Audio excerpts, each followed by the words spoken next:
خالق کائنات جل جلالہ فرماتا ہے وَلَوْ أَنَّ أَهْلَ الْقُرَىٰ آمَنُوا وَاتَّقَوْا لَفَتَحْنَا عَلَيْهِمْ بَرَكَاتٍ مِّنَ السَّمَاءِ وَالْأَرْضِ، کہ اگر بستی والے،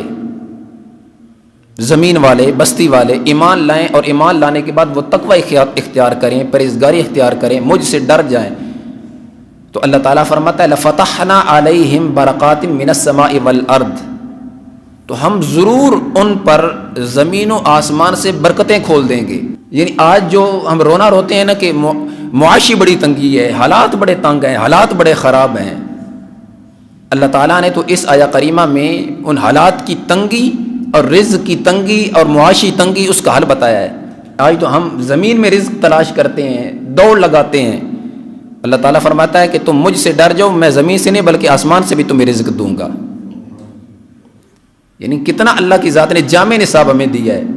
شرط یہ ہے کہ ایمان کے بعد تقوی اختیار کرو، شرط یہ ہے کہ ایمان لانے کے بعد، کلمہ پڑھنے کے بعد مجھ سے ڈرو،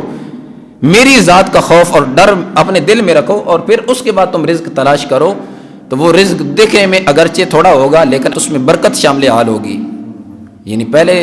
دور میں تو ایک کمانے والا ہوتا تھا، درجنوں کھانے والے ہوتے تھے، آج درجنوں کمانے والے ہیں پھر بھی پورا نہیں پڑ رہا۔ صرف اور صرف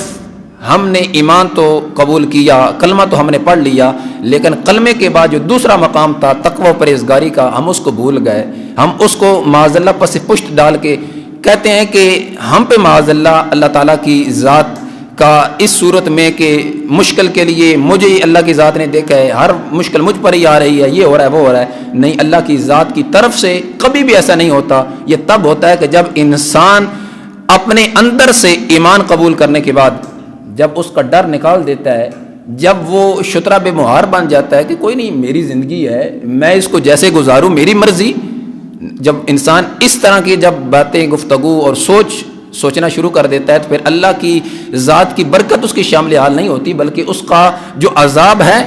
رزق کی تنگی میں ہو، معاشی تنگی میں ہو، مشکلات یا بیماری کی صورت میں ہو، وہ اس کی شامل حال ہوتا ہے۔